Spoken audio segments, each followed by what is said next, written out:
రెండు కొంగులు ఒక చెరులో ఒక తాంబేలు ఉండేదంట.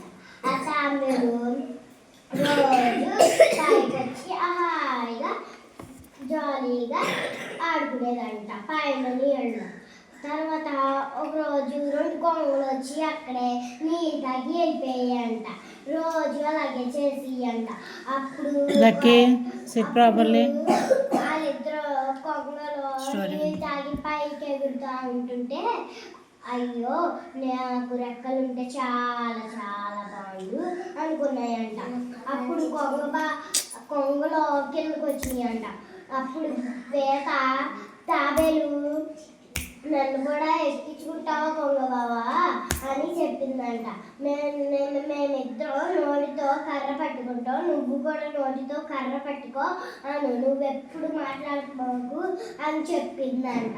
అప్పుడే వీళ్ళకి గాలిలోకి తీసుకెళ్ళారంట వాళ్ళు. అప్పుడు వీళ్ళకి థ్యాంక్ యూ చెప్పాలని మనసులో అనుకుందంట. అప్పుడు తర్వాత థ్యాంక్ యూ నోరు తెరిచి థ్యాంక్ యూ చెప్పిందంట. గబాలని చెరులో పడ్డాలంట. గబాలని చెరులో పడితే బాగా రాయిలు కొట్టుకుపోయాయి. చెరులో ఉన్న మట్ట అంతా తన ఒళ్ళు కట్టిపోయిందంట. తర్వాత కొంగ బాబా నేను కూడా ఇప్పుడు మాట్లాడినని అటు ఇటు కర్ర పట్టుకుందంట. అయ్యో మళ్ళీ ఈ తాబేలు మాట్లాడతాదేమో అనుకుంది. తర్వాత వాళ్ళిద్దరూ నోటితో పెట్టుకున్నారు రెండు కొంగలు. తర్వాత తాబేలు కూడా పట్టుకుందంట. ఈసారి తాబేలు మాట్లాడలేదంట. కొంగలో ఒక చిన్న కొంగ మాట్లాడిందంట. అయ్యో మళ్ళీ పడిపోద్దేమో ఈ తాబేలు అని నోరు తెరిచి మాట్లాడితే మళ్ళీ గబాలను వచ్చి పడిందంట.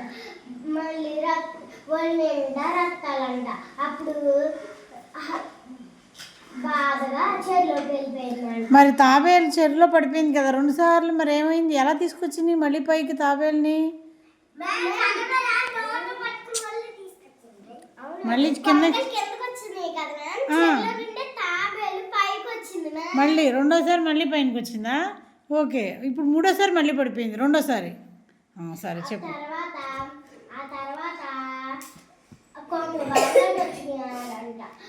నేను రాను, నాకు ఇప్పటికే చాలా దెబ్బలు తగిలాయి. మీరు మీ అత్యాస వల్ల నాకు చాలా ప్రమాదం తెప్పించారు కదా. నువ్వే కొంగలేని చెప్పి అంటే నువ్వే కదా గాల్లో ఎగరాలనుకుంటున్నావు, మేమేం చేసాం నిన్ను అని కొంగ బావలు చెప్పాయంట. అప్పుడు తాబేలు అత్యాస వల్ల వాళ్ళ ముగ్గురు బాగా జైల్లో పడ్డారంట. అయితే